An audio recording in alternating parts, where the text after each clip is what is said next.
is not a contemporary type of training session where you just have to listen. Feel free to ask me any question every time it pops up in your mind. So yes, I'm going to start today. Okay, now today, first topic we'll talk about today is source of wealth.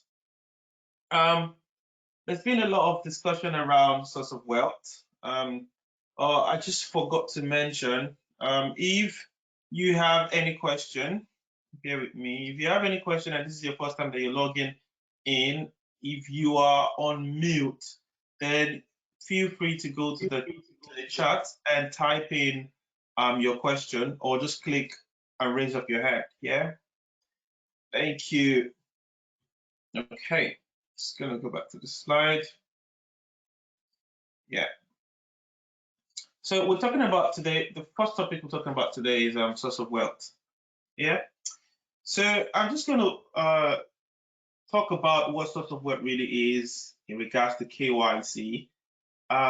Is a primary component of a wealth of an individual. It is source of wealth literally means trying to understand the source of a wealth.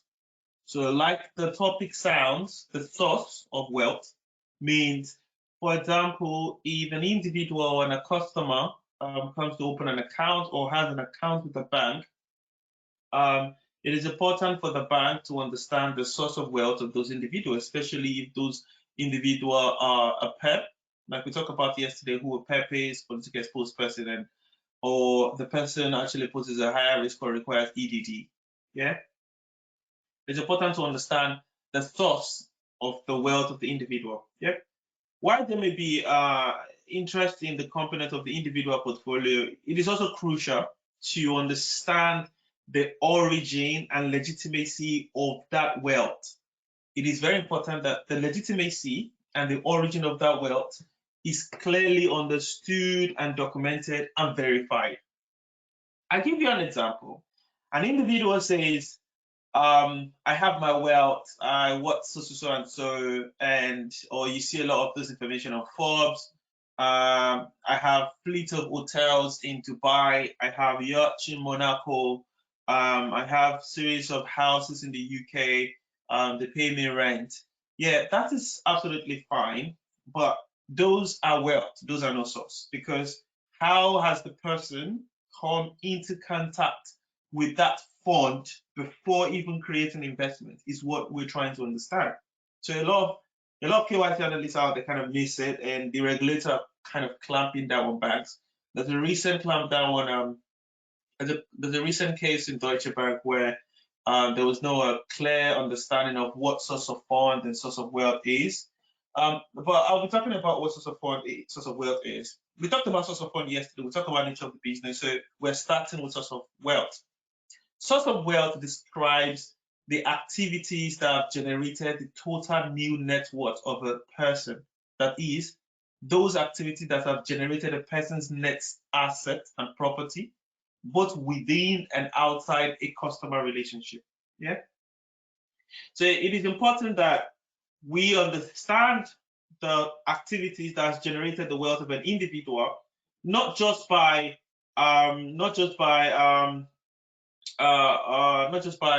having it documented as understanding it, but backing it up with certain documentation.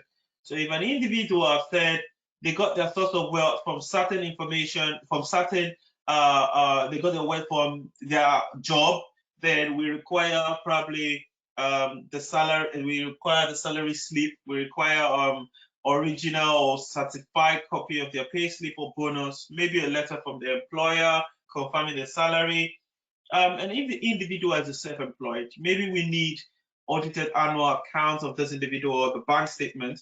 Or if they said, yeah, we got it from investment, maybe we need sales of shares of or other investment liquidity or investment portfolio certificate of investment, bank statement clearly showing that they receive funds and investment dividends or whatever it is.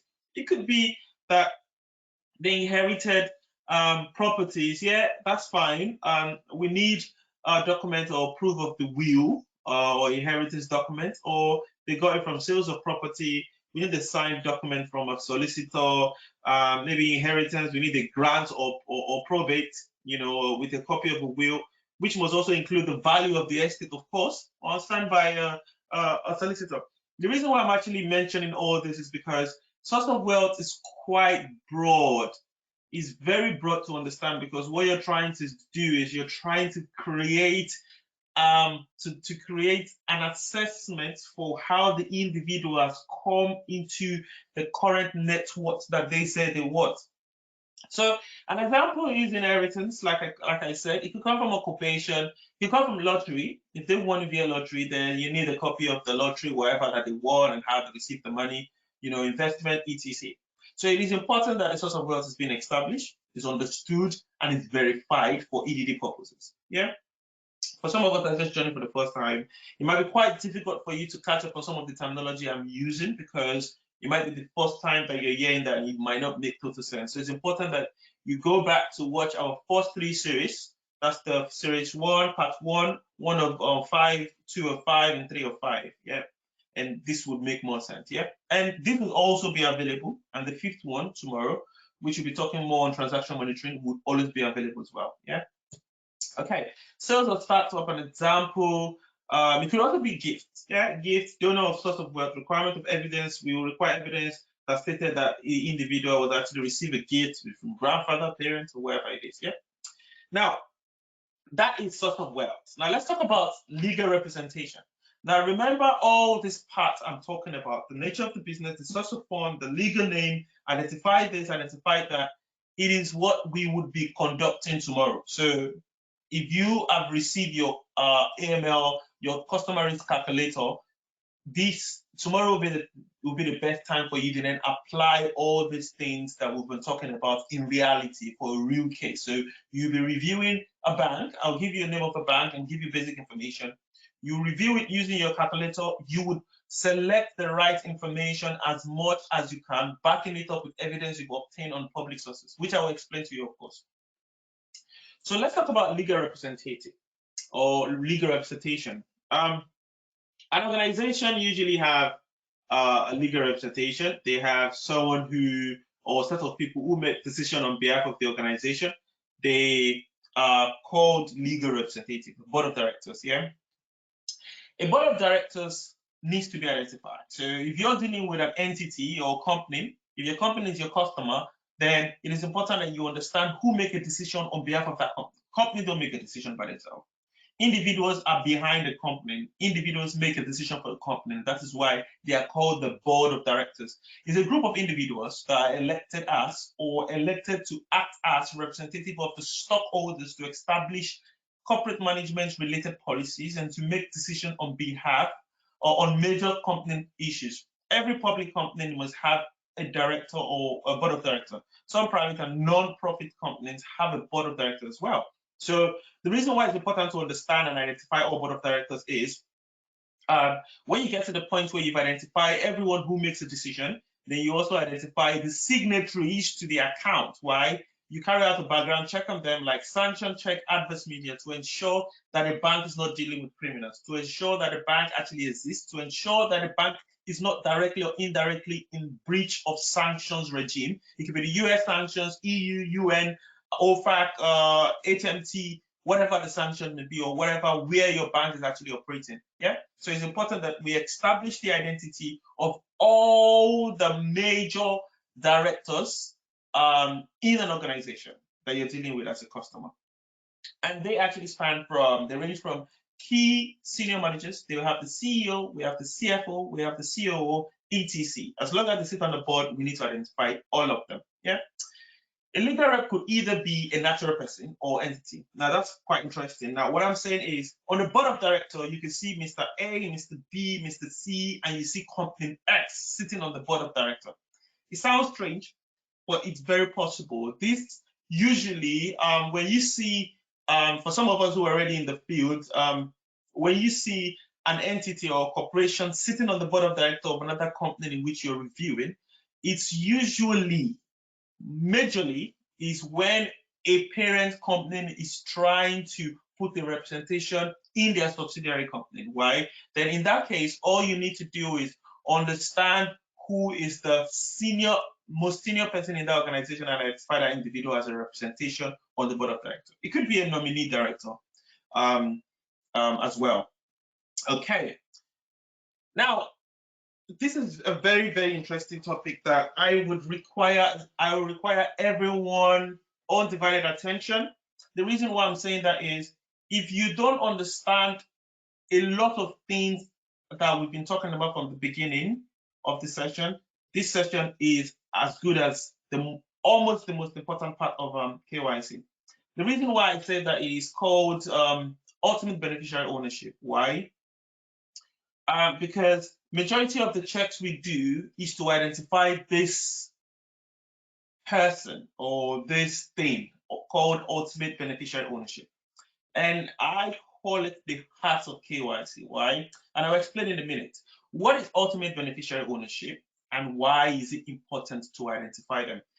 I'll be playing a series of videos, and that is why I need you to really pay attention, because there will be slightly some calculation that has to do with, for some of you who has, you don't have to have an accounting background or anything like that. Absolutely not. You don't have to have in-depth understanding of mathematics. All you have to know is 1 + 1, 2 + 2, and that's all you need to know, because we will be having a very slight calculation. But please, just listen to the video. I will play a series of videos, then I will come back, then we will discuss. Yeah? Then I'll explain further. It's very important that you actually listen. Take as much notes as you can if you want, and you can always go back. The video will be available anyways, but please pay attention, because by the time I start talking about the calculation and the breakdown, it's very important that you get it, because if you don't, then I might lose you. Yeah, so I'll start with this first video. Please pay attention. So let's say you save your quarters in a piggy bank that you keep on a shelf in your room.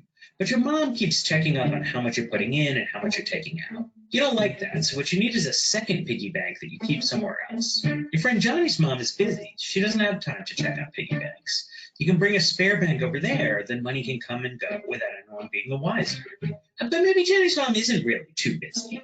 Maybe she's just lazy. Maybe she's deliberately telling the whole neighborhood that for a small fee, she'll keep their piggy bank safe and not pay attention to what happens. That's what countries like Panama and the Cayman Islands and other tax havens do.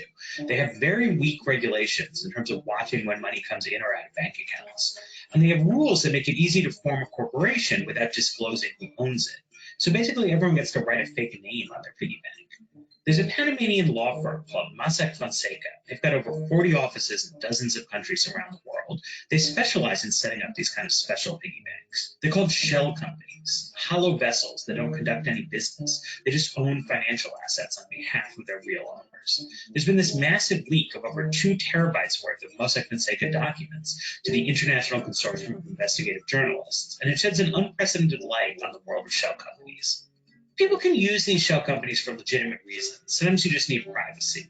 But they're also really useful for covering up scandalous or embarrassing information. The Panama Papers show that close associates of Vladimir Putin have taken over $2 billion worth of assets and put them into offshore shell companies. And that the Prime Minister of Iceland actually held financial interests in bankrupt Icelandic banks, even as he was involved in political negotiations over what should be done with the banks. And the main use of offshore shell companies is avoiding taxes, because the government can't tax money that it can't find. One of the memos says, quote, 95% of our work coincidentally consists in selling vehicles to avoid taxes. These tax havens are usually small countries that could be persuaded to clean up their act, but so far political leaders in the big countries haven't wanted to make them do it. All right, so that is just talking about the shell company. You must have heard some terminologies like offshore companies, tax havens, and stuff like that. This is literally talking about shell company. So I would also play other videos, so it's just to see and talk about those areas, just so you have a clear understanding before we get into the main stuff that we're in for today. Yeah. So I'm just gonna play the next one. The next one should come up right about now. Hello, this video explains how offshore companies provide anonymity security and ease of use. First of all, let's understand the situation. You're a businessman trying to simplify your daily business and decide to set up an offshore company in Gibraltar. But you don't wish to appear in the public registry. You want to be anonymous. But of course, you want to be the only one having access to your funds at the bank and have it legally done. We incorporate a company in Gibraltar or anywhere in the world and appoint a director acting as a nominee director. For holding the shares of your company, we will use a nominee shareholder. Now, once the company is incorporated, comes the time to open up a bank account. In order to consider the company fully only yours, while you will be opening the bank account, the nominee director will draft and sign a power of attorney, a declaration of trust, saying that you have full power to manage the company, and that you are the owner of all of the shares. This document is requested by the bank, so they will consider that you are the client, but the nominee will have no access to the funds. Now ready to open a bank account and manage your company alone. You are the only contact person with your bank to talk about your money. Conclusion: you now own a company in Gibraltar where your name does not appear on the registry, so that you are anonymous. On the other hand, you have in hand a power of attorney and a deed of trust, which are legal documents recognized by the bank and which grants only you access to your funds and company. Enjoy doing business.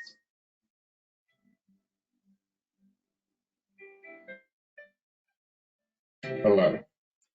So again, so the first one was talking about shell company. The second one is talking about offshore company. You will notice that there is something common with those two type of companies and those type of risk. They are both trying to obscure the owner of the company. Yeah. So I would be playing you another one just so we get this as much as possible before I dive into what we're actually here for. Okay. Simple Show explains tax havens. This is Peter. Injustice drives him nuts. It annoys him that international companies and wealthy individuals are able to use tax havens to hide their money from the state. But how do they get away with it? Every company is liable for tax according to where it's based. However, tax rates in home countries tend to be extremely high. The alternative, tax havens. That's countries with very low or no tax rates at all. When a company establishes a subsidiary, their income in the tax haven is virtually tax-free. Therefore, the company doesn't want revenue to arise from HQ, but from the subsidiary, allowing them to save a great deal of money. To achieve this, the company transfers its trademark rights to the subsidiary. The parent company pays licensing fees for this, which helps reduce its own earnings and, in turn, also the tax burden. At the same time, revenue is generated in the tax haven on which the company pays barely any tax. These subsidiaries generally only exist on paper. They're so-called letterbox companies. There are neither any people working in these locations, nor are there any offices. Indeed, several hundred companies may even be registered in some buildings. They are all bogus companies created to help save taxes. Private individuals also use tax havens. They make a tax haven their place of residence, for example, entirely legal as long as people actually live there. Those at home can open a bank account and do business abroad as well. All they have to do is report the revenue in their home country. Otherwise, this is evasion and a crime. But what about the millions of euros which aren't accounted for each year in the EU? Surely somebody has to notice that. Peter is furious as society needs this money for schools, hospitals, and infrastructure. This is possible because of the stringent banking confidentiality that prevails in many tax havens. This guarantees companies and investors complete anonymity, and the home country rarely catches wind of the revenue. What's more, no country is allowed to get involved in the legislation of another or to determine this in any way. This legislation allows a different loophole to be found in each country. For Peter, one thing is clear. To bring tax haven tourism to an end, not only international agreement, but also willingness on the part of companies to assume social responsibility is required. For many of their activities are not illegal, but they are morally questionable. Hello. So, we had, sorry, bear with me actually. I think I've got someone on my door. Bear with me, please.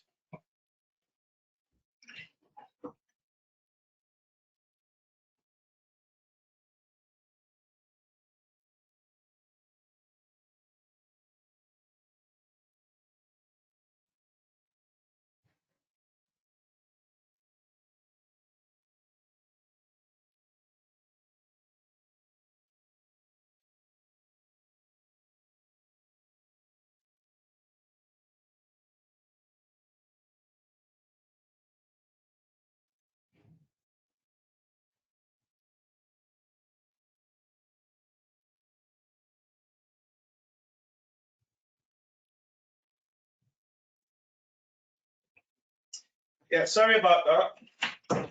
It was an emergency, so yeah. So yeah, we've talked about three major things now. We've talked about shell companies, we talked about tax haven, and we talked about offshore. Yeah, and they're all talking about the same thing. They have a common theme. They're talking about obscurity of the individual, and they're also talking about trying to evade tax. Okay, I'm gonna play another one.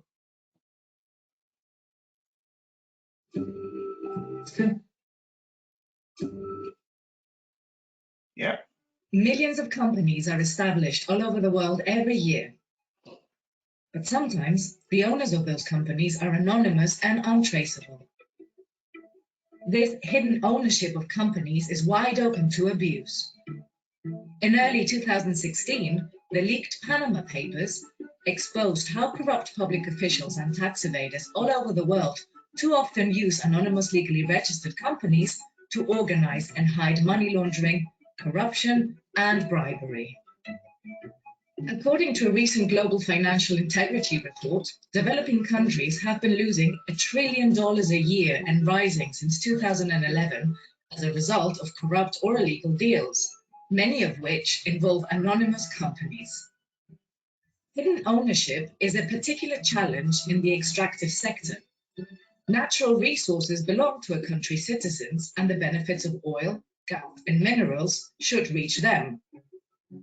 The Extractive Industries Transparency Initiative, the EITI, is the global standard that requires countries and companies to disclose key steps in how their oil, gas, and mining revenues are managed. Sadly, particularly in countries with weak organization and governance, rights to extract oil and minerals are sometimes given to incompetent and irresponsible companies that do not intend to benefit the people that live in the country. This also poses problems for honest companies that don't know who they're doing business with. The African Progress Panel reported that the Democratic Republic of Congo lost at least $1.36 billion between 2010 and 2012 from the sale of 5 undervalued mining deals. These deals were given to offshore companies whose owners were hidden behind a chain of anonymous companies. In Ukraine, a recently created company with an ambiguous background in the oil and gas sector was awarded the license to the largest gas field in the country. The deal was put on hold and then cancelled when the legal owner refused to disclose the beneficial owners behind the company, delaying the development of this nationally important resource. In February 2016, the 51 EITI members agreed new rules, requiring that all oil, gas, and mining companies operating in their countries must disclose their beneficial owners. The government must also publish this data. It also requires public officials, so-called politically exposed persons, to be transparent about their ownership in oil, gas, and mining companies. Publishing the identity of those who are given the right to exploit resources helps prevent conflicts of interest. EITI countries are pursuing transparency in company ownership to prevent tax evasion, corruption, and money laundering. This will help ensure that there is a level playing field for all companies and that governments get the revenue they are owed. Few countries have so far made this information publicly available. So this step by EITI countries will make a big difference. And it sparked a wider reform effort. Many EITI countries and others have committed to establishing public registers of beneficial ownership. There is a growing call for clarity on who the real owners are, but reform is only half of the picture. Law enforcers, civil society, and others have a responsibility to scrutinize the information and to take action to hold to account those who misuse anonymous companies. Then, together we can ensure the extractive industries can benefit everyone. Visit www.eiti.org. Hi, can you guys confirm that I'm still talking to you? Can you just unmute yourself and just Yes. All right, brilliant. Does anyone have any questions so far before I dive into the main stuff that we're here for, which is ownership and beneficiary ownership? Any question on the video? You want to know anything? Although I'll be touching on it anyways. Okay, no question then. All right, so we have seen how people actually hide behind type of companies, shell companies.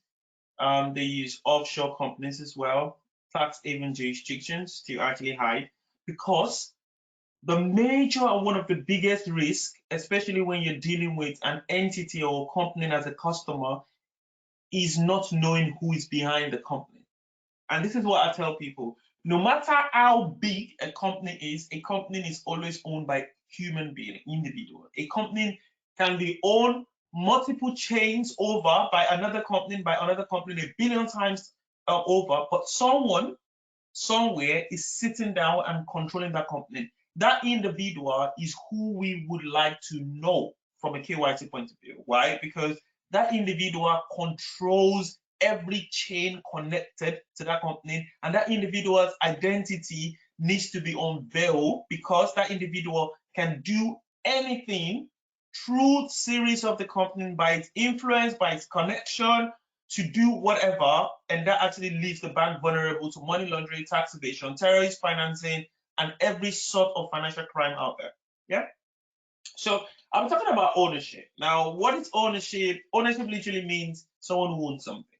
Yeah. And ownership is usually someone who also controls something. Yeah.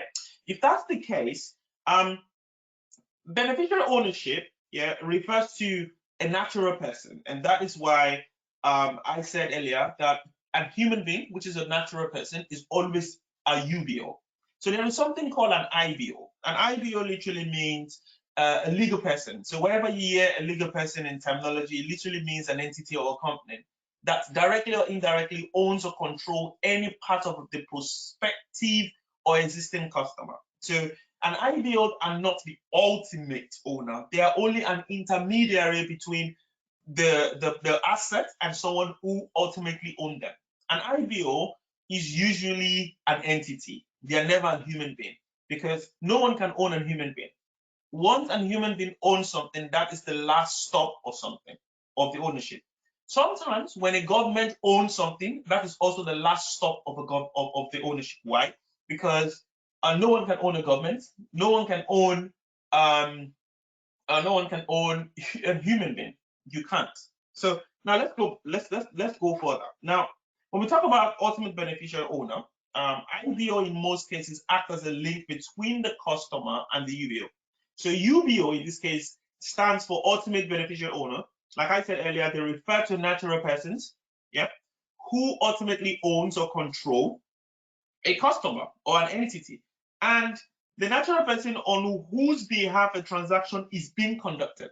So anytime a bank opens an account for a company, indirectly the bank is actually providing services to the owner of the company. no matter how long the chain is, the owner of the company benefits regardless of whatever the bank is doing. So the owner of the company is the ultimate effective controller of the company. And it also refers to situations in which ownership and control is exercised through a chain of ownership or by means of controlling other than direct ownership. And I'll be talking about that in a minute. So what I've been talking about applies to beneficiary owners and beneficiary owners under a life or other investment link policy. Now, there is a fourth EU derivative. Now, there's a fifth EU derivative. So, firstly, that addresses ultimate beneficiary ownership. Yeah. Under the fifth EU derivative, ownership or control of more than 25% of the shares or voting rights in a legal entity assumes ultimate beneficiary ownership. I know that actually sounds like gibberish, so I'll take it slow. That is why I said I need everyone's undivided attention for this one. Okay, and let's talk about UBO. A UBO, let's set some facts. A UBO is always a natural person. They are never an entity. Whenever we talk about a UBO, UBO can only be a human being. Can only be a human being.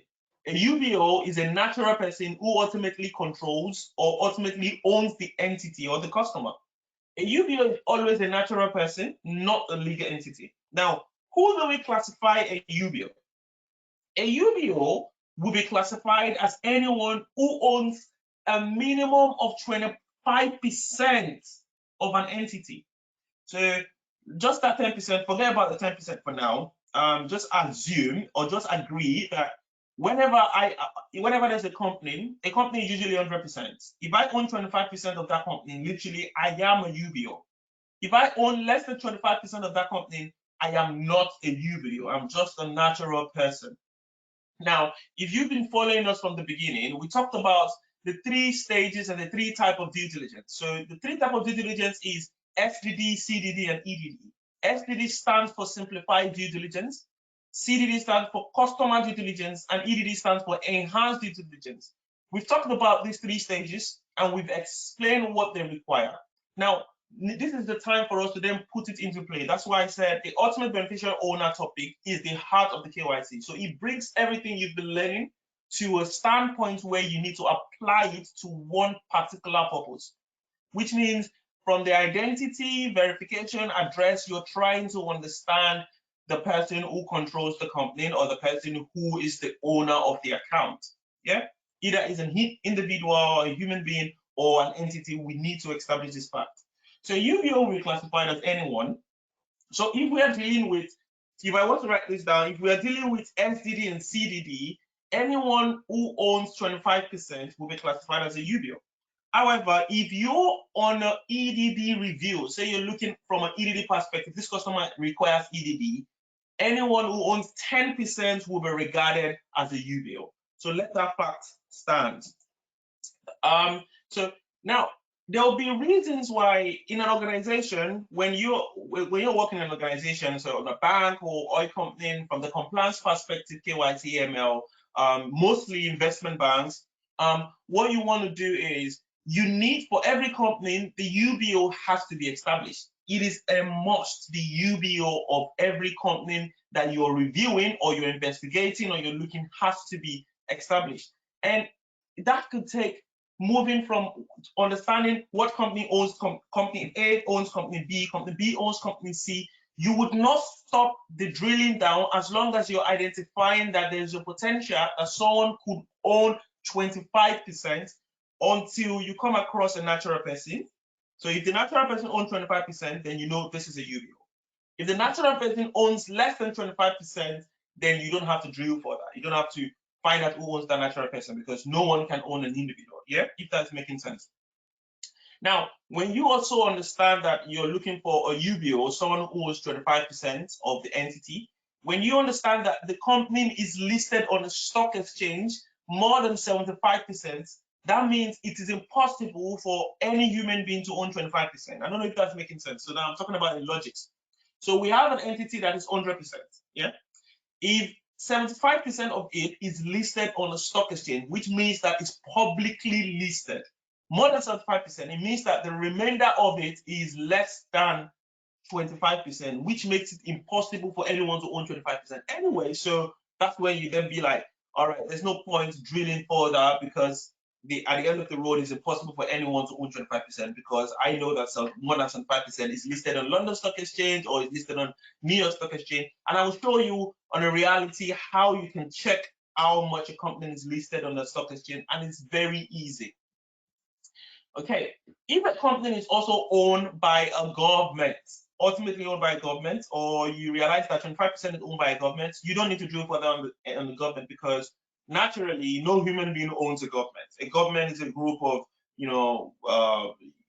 bodies forming together to actually govern a country. So a government is never owned by any individual. So if it's owned by the government, so for example, it's owned by the cabinet of the UK, it's owned by the government of Ukraine, there's no need to actually drilling down on Ukraine. No one owns Ukraine. No one owns the United Kingdom, that kind of thing. Yeah. Now, this is another topic this is another area. If you stop drilling down, it is regulated by a recognized regulator. Again, this does not stand. This depends on the type of investment bank you're working in or the type of bank you're working in. So they will have their own risk appetite to determine, well, in our bank, we will stop drilling down if it's regulated, or we stop drilling down if it's recognized regulator. Some other banks take a different approach because of the type of risk that they face in their bank to say, even if it's regulated, we still want to know who owns them. Yeah. Okay. So there are 5 steps to finding a UBO in a company. 5 good steps. The first step is you need to create an ownership structure chart, and I'll show you in a minute. The second one is once you create an ownership structure chart, you need to apply accumulation methodology to identify the UBOs in the ownership structure, because this is where the investigation comes into play. And I'll show you, these are very easy steps in trying to identify a UBO. And if time permits us, I might pick 1 or 2, 3 banks in the UK. We'll pierce it right here to understand their ownership. We can pick HSBC, Barclays, Santander, and we will do the search for who owns them right here online. The third one is apply the domination methodology to identify additional UBO if required. Some banks don't do that. Only banks German banks use the domination methodology. I won't be talking about the domination methodology. Why? Because that is called a local requirement. It's not a global accepted rule. The global accepted rule is the accumulation. But yeah, we can talk about the domination if we have time. You identify the IBOs. Like I said, the IBOs are interlinks within the ownership structure, so they act as the intermediary. And once we identify who the UBOs are, we then need to carry out an identification and verification process. So remember, initially when we talk about the ID and V, once we identify an individual, we need to identify them. What is their name, their date of birth, their nationality, and we verify them using document. Maybe we request for their passport or any recognized ID like driver license to verify them. So once you identify a UBO within an ownership structure, so if you're dealing with SDD and CDD, there is only possibility of having maximum of 4 UBOs. Why? Because if the company is 100% and 4 individuals decide to divide it by 25% each, that means that the maximum amount of UBO you will get is 4. But there's a possibility that it might be 2, 1, but it won't exceed 4 within an organization if you're dealing with SDD and CDD. Why? Because 25% is the maximum that anyone is the minimum that anyone could have, which means that if the maximum that anyone could own, the maximum amount of people that could own a company for CDD or an SDD is 4, because if you say 25%, then it means that only 4 people can attain that level. Yeah. So if you're dealing with EDD, for example, it means 10 individuals can actually meet that threshold. There's a potential for 10 individuals. It doesn't mean that 10 individuals owns the company, but it has a potential. Ultimate beneficiary owner. Now, like I said, ultimate beneficiary owner, a natural person. Yeah, a natural person could own assets or own a company. 10%, they would be known as a UBO if they own 10% when you're dealing with EDD, or they own 25% when you're dealing with a CDD. However, a company can also own an asset or own a company 10 or 15%. They are not called a UBO. They are called an IBO. Why? Because a company would always be owned by a set of individual or an individual. So a company that owns an asset are known as intermediate beneficiary owner. Okay, now there are two ways in which a UBO could own a company or own something. One is if they own it directly of the company, or they own it indirectly through another company. It could be a series of companies, it could be one, it could be 10, it could be 1,000. That is why creating offshore company that we talk about, shell company, is a way to disguise their identity, because it kind of creates a complex structure, especially when they're using stuff like the trust foundation. It makes the ownership more complex in an attempt for them to obscure themselves.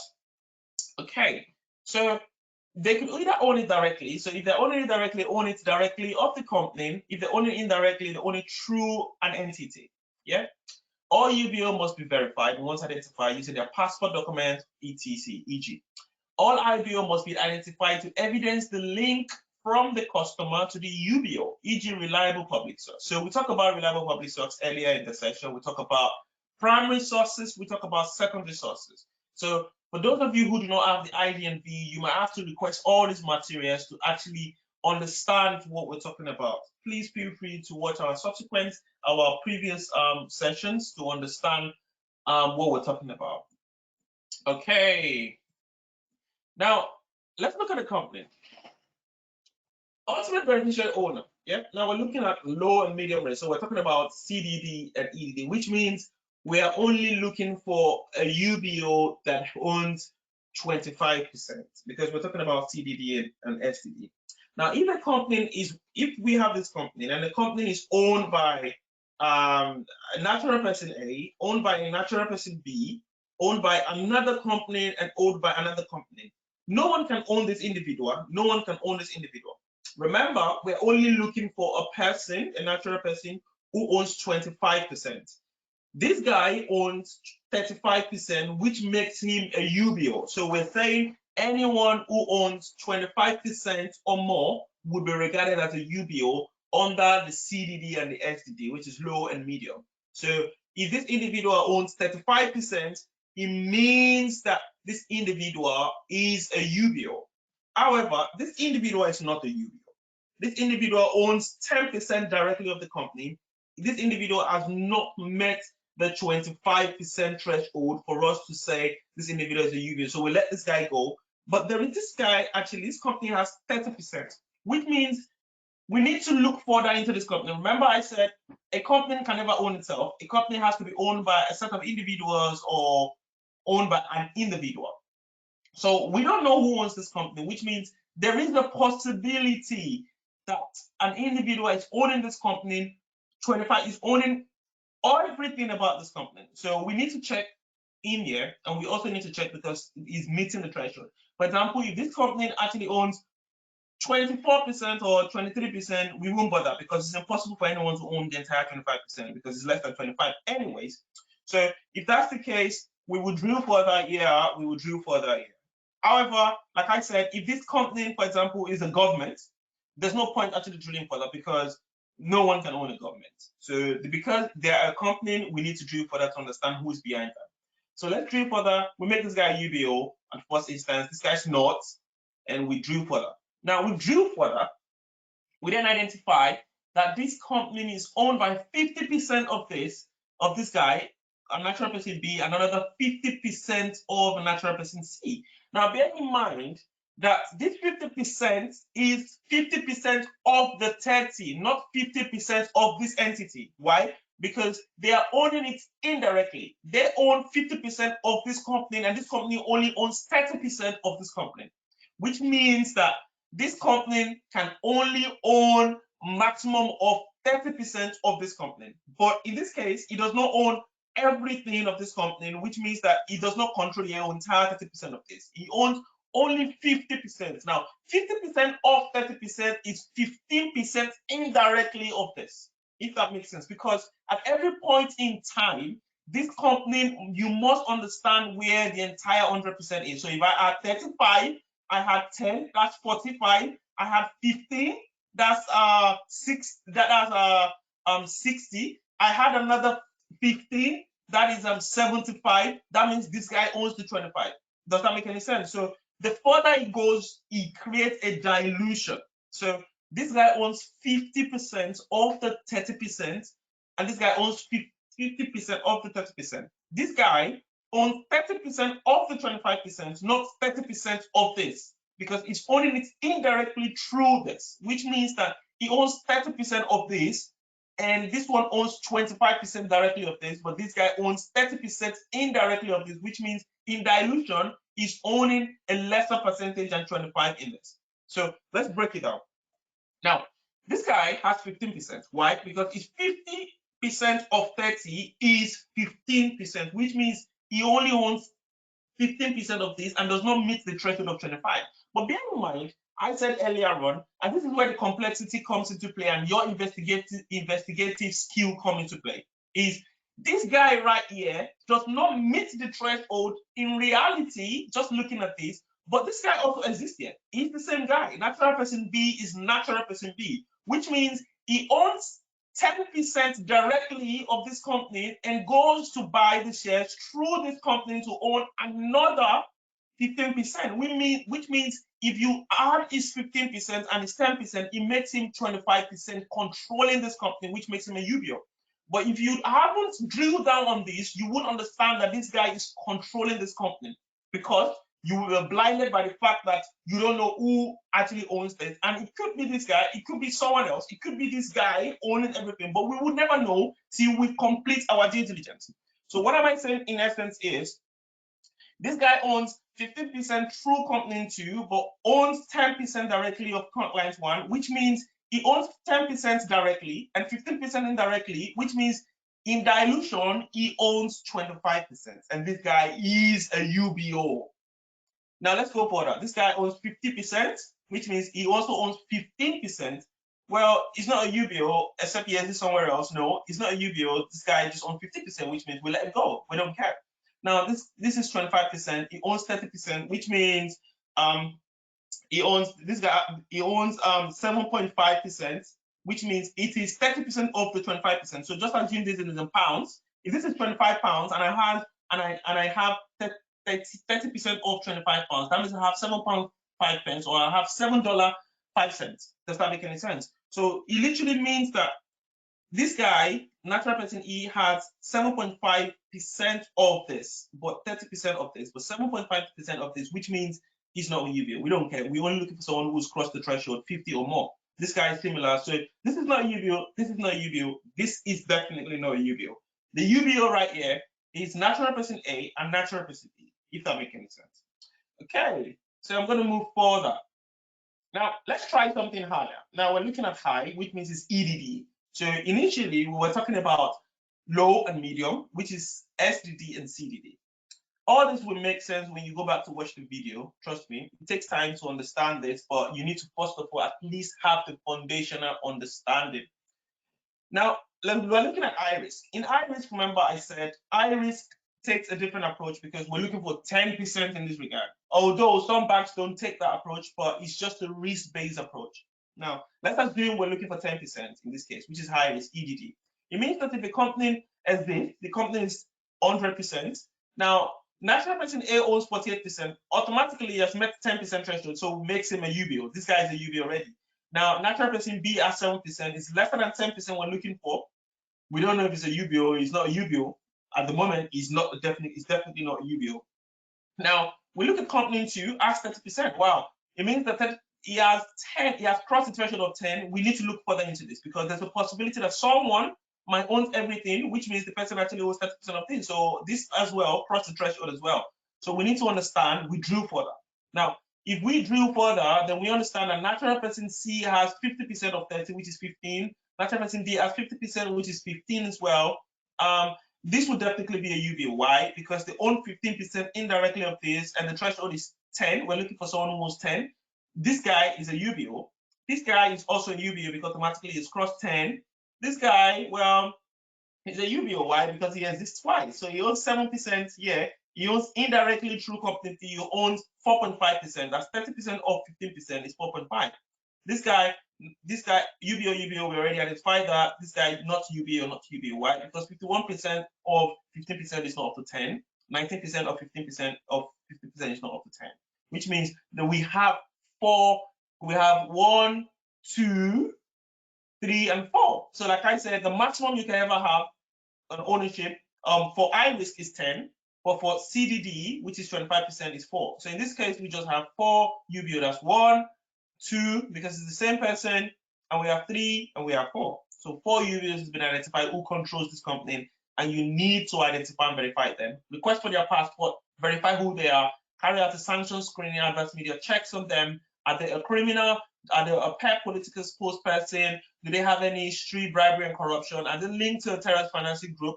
All these checks must be done by them. But at this stage, this is just the KYC. We're not talking about the AML stage of the AML screening, because that's a different discussion for the guys that will be attending the AML session. Okay, now let's look at another one. Now we have this structure. So I've made it quite easy. Now we have a customer, so we call it a client. This customer is owned 80% by entity A. Is also owned 20% by Shah, Mr. Shah or Miss Shah, whoever we want to call it. Now, if we are looking at CDD, we're looking at 25%, which means Shah does not wouldn't be considered as a UBO, because he or she owns less than 25%. We're only after individual who owns 25% in this regard. Now, this company, remember we said a company cannot be a UBO, which means, which means we need to drill further. Now we drilled further and we understood that Khan owns 90% of the 80% and Shah has 10% of this, which means this guy has 72% indirectly of the clients, because 90% of 80 is 72, and this would have 8%, because 10% of 80% is 8, means Shah has 8% indirectly through entity A and has 20%. So if you add it together, Shah has 28%, which makes him or her a UBO. Khan is also a UBO. So they are both UBO and yes, UBO. Yeah? Does that make any sense? Please feel free to unmute yourself. Just interrupt me. I'm happy to re-clarify if you don't understand. Don't be shy or anything. It's important that you actually understand this before we go further. Okay, now let's take another one. They are complex structure. This is the most easiest structure ever. But as you practice and you learn, you will then understand it that you can do in your sleep. So let's look at the customer client. This client is owned by entity A and entity B. They both own 50% each of the customer, which means 50%, 50%. Now we need to drill further because they're not human beings. So we drill further on this. We realize that Smith, Mr. Smith, has 75% of entity A. Jones has 25%. 75% of 50%. That's 75. Let's assume 75% of £50 will probably be around 37.5. Then 25% will be less because the addition of it should be equal to 50. So that would be maybe 12.5. Yes. Now this guy already is a UBO. This is not a UBO. Why? Because we're dealing with 25% CDD. We're looking for 25%. Now entity C owns 60% of this and has 40%. 60% of this is 30. And 40% of this is 20, yeah? Which means we also still need to drill further. Remember, we cannot stop at the entity level. We have to know, except they're lesser than what we're looking for. So this guy is definitely not a UBO because he has 20% and we're looking for 25. So we allow him go. This guy's already a UBO, this guy is not. So we drill further. Evans owns 80%, that's 24. And Taylor has the rest of it, which is 8, which is 6. My bad, 6. Now, if we scan through, who has 25%? Number one is this guy. He's a UBO. Who else has 25%? No one. So this is the only UBO in here. However, we might just look at, some people might just want to stay under the radar and say, well, let's just reconsider them. I'll speak to my manager or the head of or the compliance guys to say, well, what should I do with the guy? It depends on your bank. Your bank might take a risk-based approach to say, well, make him a UBO or let him go. Yeah. So that's a different discussion. So I'm going to give you the structure. So I'm going to give you 5 minutes. I know you're looking at it like, what the hell is this?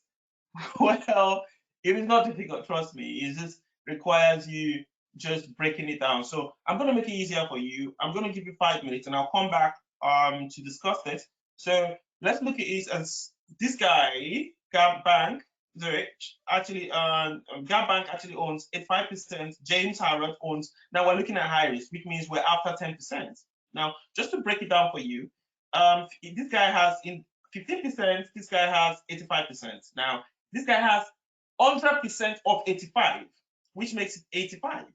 Yeah, 100% of 85 is 85. Now, this guy has 45% of the 85. This guy has 55% of the 85. Now, 45% of the 85 is 38.5, and this guy owns 46.75 of this. Now, if you look at this, our fee limiter has 30% of this. This guy has 70% of this, and that would be 11.447, 22.777. And if you do dilution, so what I'm going to do is I'm just going to increase, put in all the points for you. Now this guy has 100% of this, and 100% of this is same, 100% of this is same, 100% of this is same, and this guy has 40% of this, this guy has 40% of this guy has 40% of this. Look at this as pound value or dollar value. This guy has 40% of 46 points. If you calculate it, it gives you 80.7, 80.7, and 9. Now scan through. I will be back in 5 minutes, and you will tell me who you think is a UBO, considering the fact that we are dealing with high risk, which we're looking for only human beings, natural person that has 10%. So try and identify as many natural person that cross 10%, jot it on the paper, and when I come back, give me the list of the people that you think are UBO. Yeah, thank you. I'll be back in 5 minutes.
Hello, guys.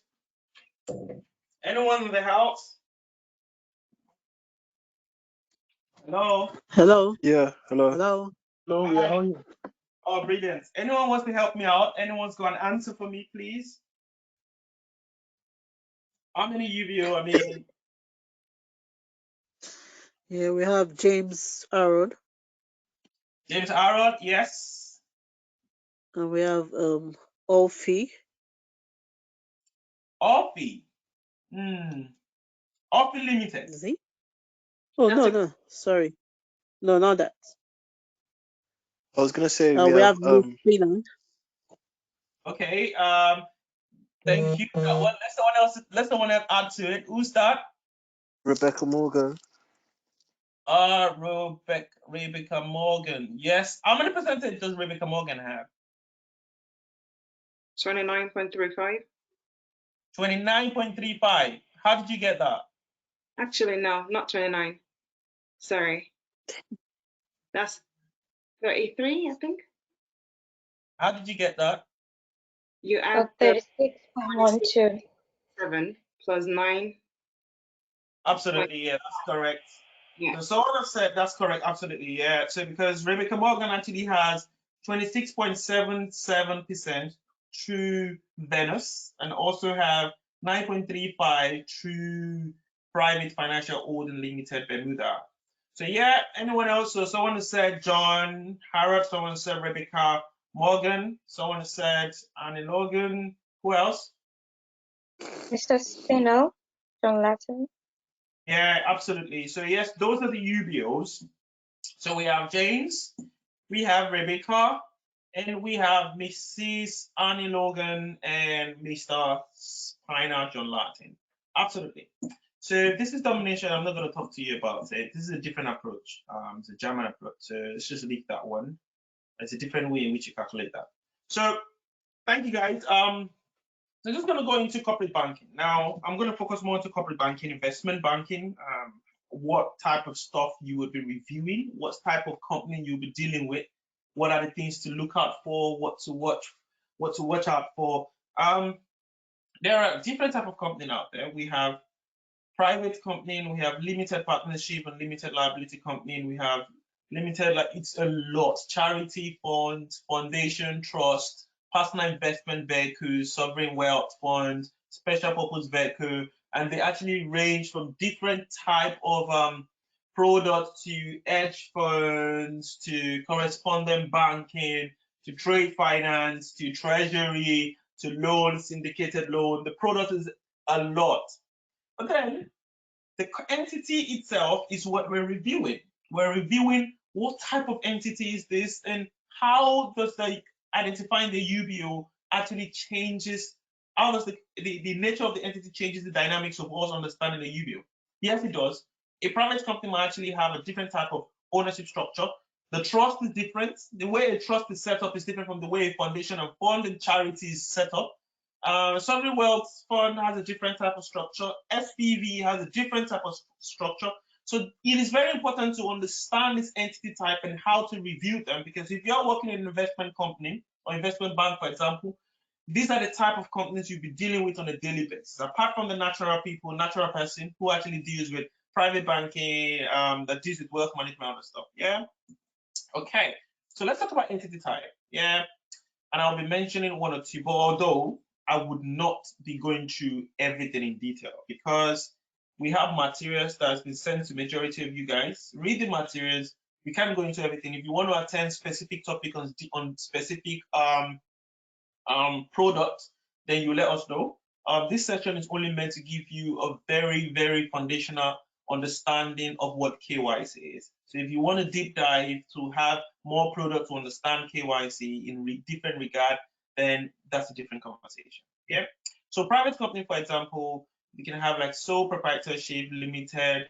We can have S corporation, C corporation. They all differ. So KYC requirement for basic KYC requirement is the government registry of the certificate corporation, latest audited report, account for a newly set up company and opening balance sheet. We have the company website, registry of the directors or CPL. We have share register or company structure, board resolution, power of attorney, or senior client representative, and other identification documents. So this is just the basic. There are other further information that you would, this is just the basic document you need to then find out, understand the identity of the company. For example, you identify the name, the legal name, what they're known as, their trading name, their aliases. You understand their address, where they're operating, their registered address. You understand the nature of the business of the company. You understand the source of funds, where it's coming from. You understand if there's any UBO, you identify it. You identify all the directors in there. If there is you carry out your normal checks on all the certificates and the government register to understand that it is still operating and is still in existence. It doesn't go into dilution. Do your normal checks, your sanction checks, and all the stuff. So this is just trying to make you understand the customer, as KYC stands for. You know your customer as much as possible. Yeah. We have the likes of limited liability company, understanding the structure of this entity and verify the identity of relevant general and limited partners, LP, LLP, KYC requirements, partnership agreements, company structure, signature mandates, and or senior client representative, latest audit and error reports. This is just talking about the basic documents that will help you understand. This is not what is about the company. It's just giving you the documents. Then you then go into those documents, because if you're going into those documents, you need to know what you're looking for. Yeah.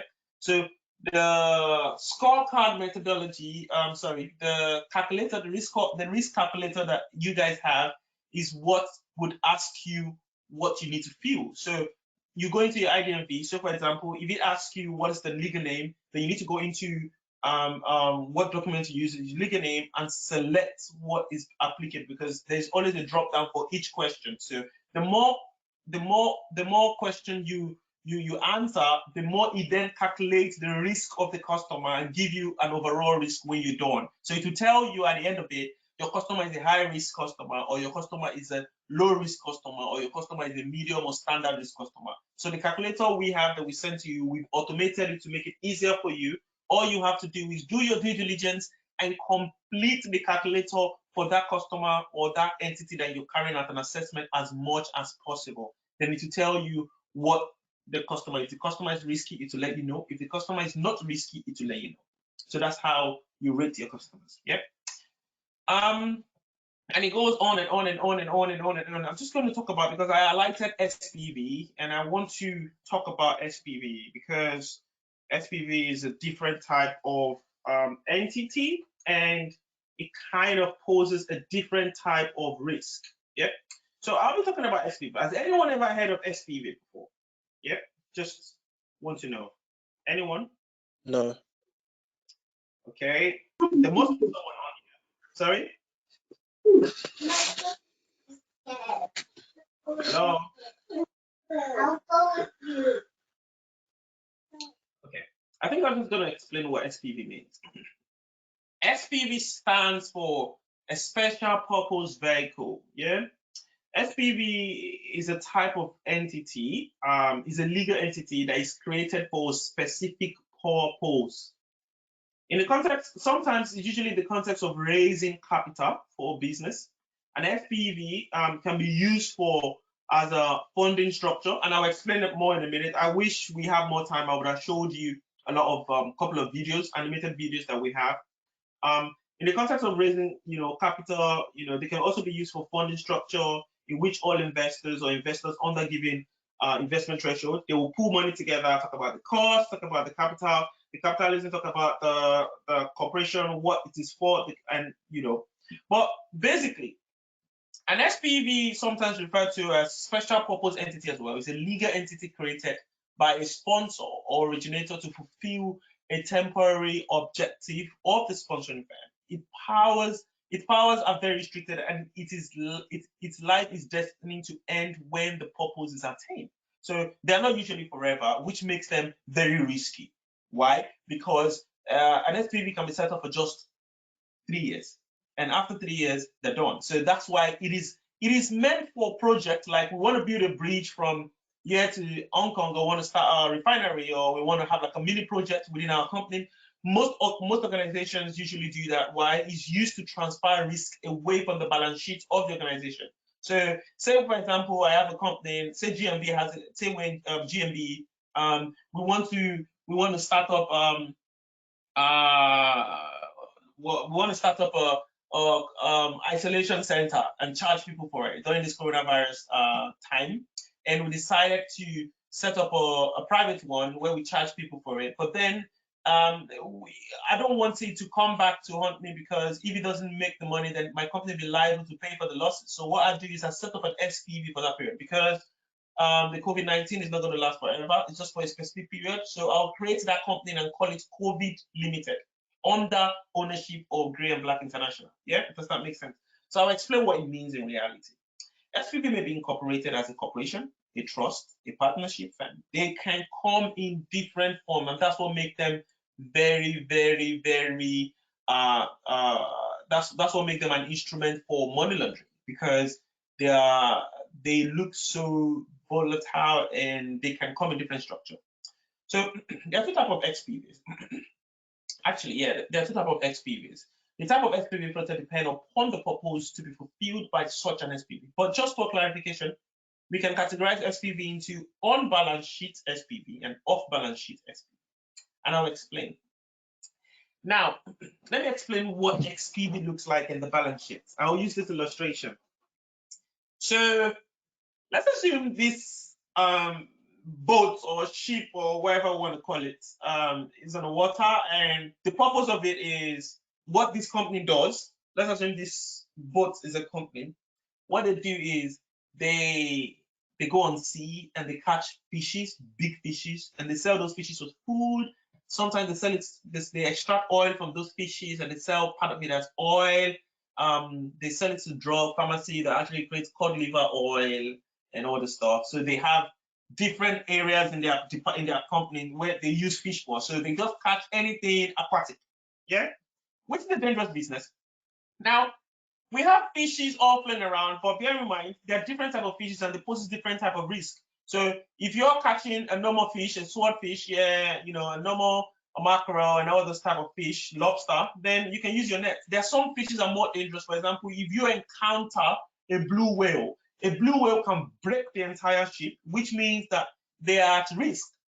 Every time an organization sets up an SPV, is because they've identified a potential risk. Yeah. Now, I'm using this illustration just to give you a very clear understanding of why organizations actually establish SPV. Now, this company knows that we can catch fish, we can catch types of aquatic animals, but the further we go in the sea, the more risky we become, because by the time we start going to the deep end of the sea, we might come across any type of whale, and if they break the ship, then our whole company will go. So when they begin to approach areas that are very deep and there are potential sharks and whales, what they do is they send out a smaller boat. Why?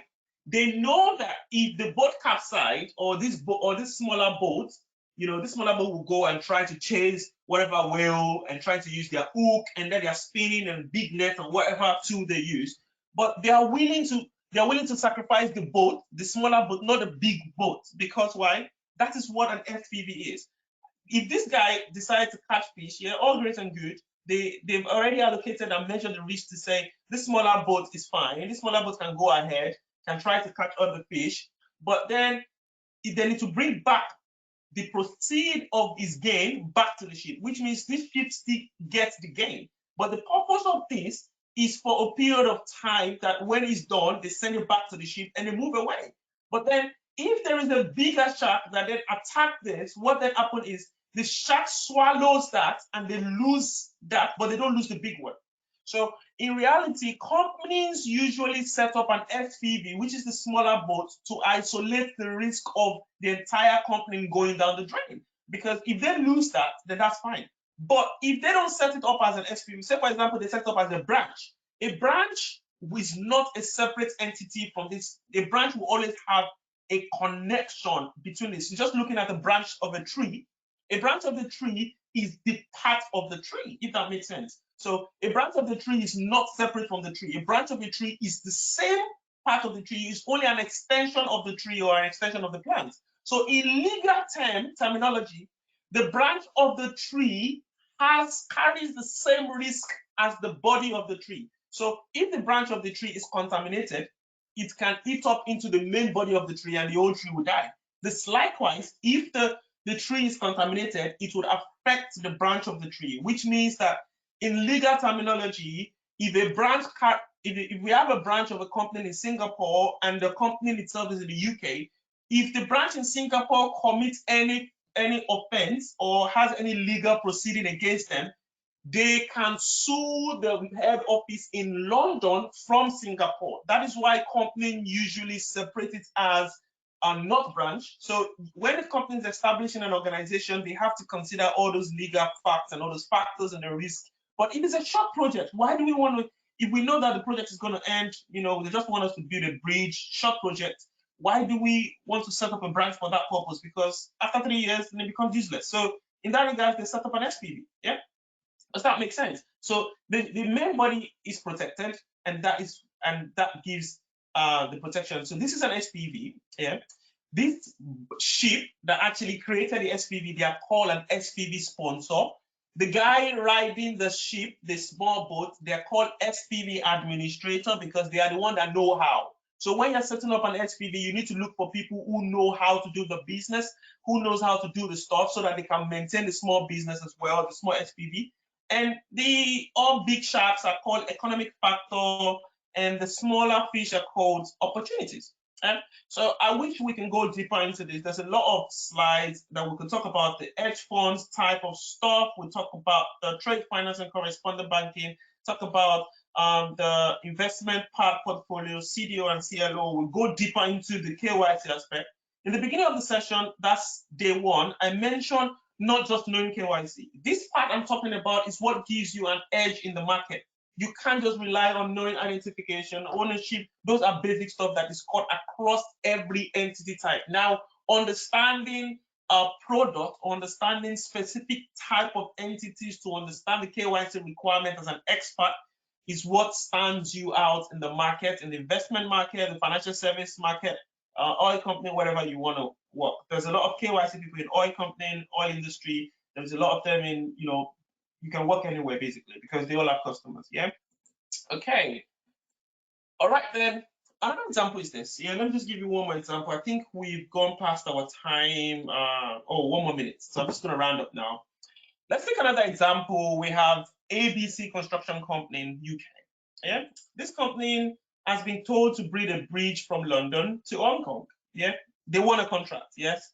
So as part of the contract, I'm not going to go into the details of the bid bond, and how banks will get into that. But let's assume they are called ABC Construction Company. They've been asked to build a bridge from London to Hong Kong, which is a massive contract. Assuming it's going to cost them £500 billion to build this bridge, they're not going to risk their entire money, their whole assets, and build the bridge. What if it becomes a failed project and no one actually, you know, passed the bridge, and you know people you decide to fly or wherever for whatever reasons? Then it's a risk. Every business is a risk, yeah.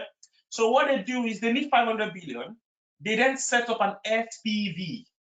Yeah, they don't have the money. They don't want to put the money in there. That is why they're setting up an SPV. So they're saying we're a construction firm. We're setting up an SPV to raise 500 billion. Remember I said, yeah, an SPV is usually set up in the context of raising capital as well, and can also be used for funding structure. But because of their brand and their know-how and they're well known, the sort of SPV, they say we're selling shares of the SPV. A lot of people will buy into it because they know that they're a successful business, they've been successful in the past, and you want to be a part of it, and you put your money as part of your equity. Yeah. So what then happens is they take the risk away from the ABC Corporation and probably just call it whatever name. They then create a set of people who will manage it. Those set of people are called SPV administration, like I explained. A bank comes into play, banks trying to finance it, an individual also try to finance it. Now, these individuals are called investors. It could be you, it could be me, it could be investors. Now, these investors, let's say they raised 50-50, that's 100, another 100. Now they raised, between them, they raised 200 billion. And this is actually raised 50 billion. Well, maybe the ABC company decides to add the extra 50 billion, which actually makes it 500 billion. Now we have 500 billion in play. Now, if you want to look at this SPV is a company, but it's also not a company, if that makes sense, yeah? So it is set up for a particular purpose to build the bridge get your money. Maybe they plan that they're going to break even in the next 10 years. So when they finish building the bridge with 500 billion, they're going to put like 1,000 toll gates before you get to Hong Kong to raise money in future, whatever their business plan and model is. I don't know. But the point is, they set up an SPV to set up to carry out and deliver that project, and it becomes a company. But they need people to raise money, and this guy actually put in money there. They raised the money. Now, if you look at this guy, for example, if you're reviewing this company, say you're in Deutsche Bank, you're working in Deutsche Bank, or you're working in JP Morgan, or you're working in one of these investment banks, and they decide to open an account for the purpose to manage these everyday transactions or whatever, or they open the accounts for business purposes to get all the money from Tollgate or whatever reasons. If you're reviewing this customer, if you check the beneficiary ownership, like we're talking about, who owns this company, these are the guys that you see on there. So these guys, you say this guy has 100 billion of this is how many percentage? That's 20%. So if you're looking at 25%, it means that this guy won't be identified as a UBO, but say you're looking at high risk customer. I'm pretty sure that an SPV will usually come up as an high risk because the entity by the nature of itself, we're talking about customer risk, remember? Customer risk by the nature of the type of entity they pose as higher risk, which possibly, if you look at your calculator, when you conduct an SPV, you see what I'm talking about. So it will come out as a high risk. Because it's a high risk customer, it means that this guy will be an UBO. It will fall under 10%. This guy will fall under 10%. This guy will fall under 10%. Then you have this guy who actually has almost 50% of it. Yeah. If this guy has 50% of it, and if he has 50% of it, you need to drill for that to understand who owns this company. Yeah, this bank. Yes, you need to know who owns the bank because it's an entity. So this is how it then works out. So you have the sponsor, and you understand on the prospectus, the whatever prospectus that is telling you every SPV always have a prospectus, and the prospectus either is publicly available or requested by the customer. It will always tell you what the purpose of the SPV is, why they're setting up the company, what they want to use the company for. There is a whole series that I did on SPV. I think it's a 3-day span series to discuss for people who are in the investment space, to talk about hedge funds and SPV on the KYC requirements and the financial crime risk as well. So if you send us an email, if you're part of our community, GnB community, if you've been registered with us before or you've gone through the sessions, then we might send you the access, then you can go through it and watch the video yourself. But the problem is people don't even request for it anyways. So this information is available. If we are to go deeper, then we'll begin to talk about orphan SPV and non-orphan SPV. So there are situations where you're reviewing a customer and you will even know who is sponsoring them. Those ones are called orphan because it means they don't have a parent, but which they also pose a different type of financial crime risk. So you have the non-orphan, which means they're visible and you know the sponsor. So that's a different conversation. I'm just trying to give you an understanding of how they've been set up, what they mean, and how you can contact, how they actually structured. Another one is charities. Charities are set up. We have the churches, we have charity foundations, and other stuff. They pose this more of terrorist financing risk. They pose this money laundering, but more of terrorist. Why? Because they comes from donation. You don't know who is donating the money. It's untrackable. You don't know how the money is being generated. They just said, oh, it's donation, it's donation. They begin to launder a lot of money, and this fund actually is being routed to charity organizations. It could be through mosques, it could be through churches, it could be through whatever foundation. Because there are loads of charity organizations that actually launder money and fund terrorist financing. Yeah, understanding the purpose of a charity is key to knowing the risk it poses. Yeah, the source of fund and the recipient of any donation and its jurisdiction. So this is where the transaction monitoring team comes really handy. They track the purpose of the relationship, the purpose of the transaction, and see the end goal. So every transaction that is routed through the SWIFT is being tracked and being sanction screened. We will know both the applicants, who is sending the money, and the beneficiary owner of the money, and who is benefiting from it. Yeah. Charity requirements, these are basic information. I'm not going to go too much into it. We'll run out of time. We have funds as well, funds requirements. We have basic investment management agreements, regulated website, PPM, OM, prospectus. It goes on and on. It never ends. Yeah. So that's why I said this is just the beginning. This is just the beginning of KYC. It is deep, it's broad, and you can get into financial crime yourself. We talk about special business type, money, business service, gambling, fintech. We talk about how we review them and what fintech also. There's a lot of fintech company out there that you can work in. You can work in Monzo, Tides. They all have different approaches in which they review KYC. Yeah. Okay. end of day 4. Tomorrow is going to be more on wrapping up everything we've learned. We will run